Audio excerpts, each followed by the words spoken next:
Today we're going to be talking about the wavelength graph. The wavelength graph is a super simple tool for anyone to use, and the purpose of it is to help people stop from falling in those high waves of productivity and efficiency that immediately lead to a level of low productivity and low efficiency with their lives. You probably know exactly what this looks like. The highs look like everything in your future looks like it's going to line up. You're having a ton of fun, so much optimism, a lot of decisiveness. You're very, very productive. You're getting all your things done, maybe even a little bit into your future. But on the contrary, you probably also know what this looks like. It's the lows. This is using social media to procrastinate or to avoid on your problems. This is undecisiveness and pessimism about your future. This is annoyance and frustration with anybody around you who says any words to you whatsoever. I think we all know what this looks like. Now, to explain the graph itself, the green, clearly, is the momentum here. Now, the blue itself is actually your equilibrium or your baseline. This is just the average. Most people aren't actually hanging out around the average. Usually they're somewhere along the green line or the momentum line, but it's just essentially where your baseline is at. Now, in order to successfully and efficiently use this tool, we need to actually list out what I call momentum builders and momentum bumps. You can think of momentum builders as something that, self-explanatory, builds the momentum. Momentum bumps, they're kind of like speed bumps. Again, self-explanatory. This is something that slows or halts your momentum. Now, I know it's kind of hard to use without examples, so I'm going to list out all of my examples, and then I'm going to get right back to you. So, I'm back, and as you can see, I've written down my builders and my halters or slowers. As you can see, I like adventures outside. I'll take surfing, hiking, running, working out, jiu-jitsu, literally anything that gets my body moving. I love doing that, and if it can be outdoors, even better. We all love hanging out with friends. It's literally psychologically built into us to enjoy laughing and to enjoy hanging out with people that we love. Also, another thing, I'm not sure if anyone else can relate to this, but showers. If I'm ever not productive at all, and I need to just get up and start doing stuff, the first thing I do is a shower. I love showers, and I don't mind doing it, and it gets me up and moving. So it builds my momentum, absolutely. As you can tell, I wrote external on this one, and this one is good news, right? If someone comes up to me and says, hey dude, we just won $1 million. Here's your cut of it. That would absolutely build my momentum in life. I would be ready to do anything, and I would feel amazing. But I wanted to make sure that everyone was clear on the fact that it's external. I have no control over certain momentum builders in my life. As the same with momentum bumps, right? If I get bad news, hey dude, your dog died. That's probably gonna halt my momentum for my life for at least a couple of weeks. And this is okay, right? We all are aware that we cannot control external factors. So I wanted to make it clear that they do exist, but for the sake of this tool, we're not really gonna consider them that much because again, they're not in our control, right? My momentum bumps are busy work, especially homework. I hate doing it, it's super annoying, and I always procrastinate. That leads to a big buildup of work later on that I want to avoid even more, which even leads to more procrastination. Also, another thing, chores. I think we can all agree, nobody wants to do chores. Definitely slows down momentum. If I'm hanging out with friends, going outside and doing fun stuff all day, and then I have to do chores, get out of here, man. That's gonna destroy all of my momentum. So now that we listed them, you're probably wondering why? Why do I have to know what my builders are and why do I have to know what my bumps are? And that's for a very important part.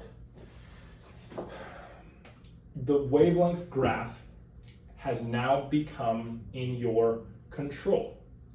Once you know what actually builds your momentum and what slows your momentum, you now have control over how your graph of life is played. Now, something that's very, very important, a concept that I'm about to go over, is going to change the way you look at this graph forever. The very important concept everyone needs to understand before using this tool is that your highs lead to your lows. They are the direct cause of it. So when you're very, very productive, you're doing a ton of fun things with your friends, you're going outside on adventures, you're hearing all this good news, at some point you're going to run out of energy. It's unsustainable, which is why it ends up leading to momentum bumps. And we all know that this kind of works like a domino effect. As soon as I have to do busy work, I definitely don't want to do chores after that. So I'm going to procrastinate that, which ends up leading to more chores happening. And then maybe I get bad news after all that. That's the lowest of the low. So what we're going to do here, after learning the concept that the highs lead to the lows, is that we're actually going to draw out a wavelength graph for yourself. Cool. Now that we have an empty wavelength graph, first step to doing this is pinpointing where you're at currently on that graph. For me personally, we're going to keep using me as an example so that it's easy for you guys to use.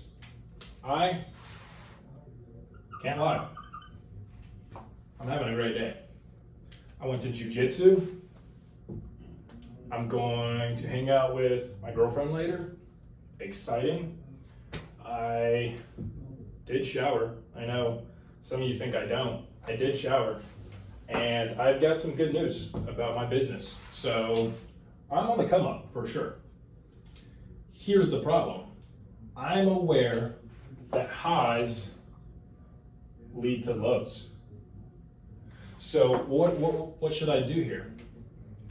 Now that I'm aware of my momentum bumps, I can now strategically use these to prevent this high in order to prevent this low.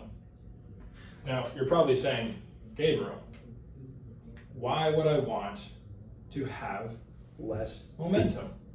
Why would I want to minimize and instead of take advantage of all this momentum I have in life? That's a great question. And that's because the higher your highs and the lower your lows, the more weight you bear on your equilibrium.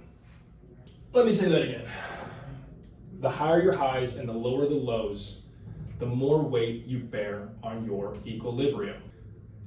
This means that if you can minimize your highs and minimize your lows, you would bear less weight on the equilibrium and it will rise. Let me show you.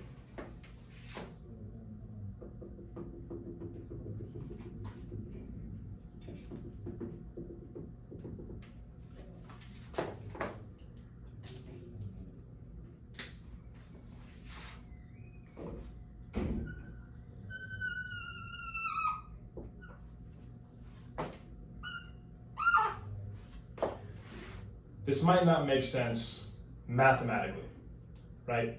The average would still be there, but humans are not a computer. We're not a machine, we are humans.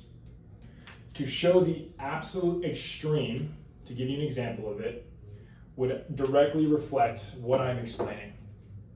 That example is monks. Monks spend their entire lives trying to reach what they call enlightenment.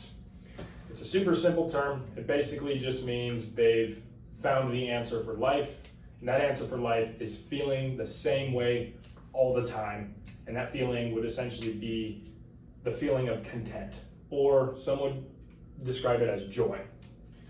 Now, they spend their entire lives working towards this so that chores and hanging out with friends feel the same exact way. This means that their waves don't necessarily really exist. It's kind of along their baseline. But what happens with monks is that they're the happiest people alive, constantly. So the way our brains work is that if you can minimize these highs and minimize these lows, your baseline equilibrium will start to rise. I'm not going to say you're going to be a monk here, but the goal is to feel the same exact way doing chores and hanging out with friends. Again, we're not going to be monks here. All we want to do is be able to strategically minimize these highs to prevent these lows in order to raise our baseline equilibrium. My future self, and I hope all of your future selves, are happier on an average more than we are now. We can do this by calculating and using this tool. So again, for example, I am currently right here.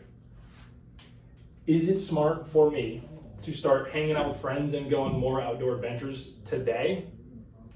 Probably not, because that would increase my high, increase my low, and keep my equilibrium heavy and low.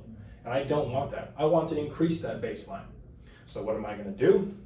Strategically, and even though I don't want to, I've got some homework and some busy work that I definitely need to get done. So if I can apply this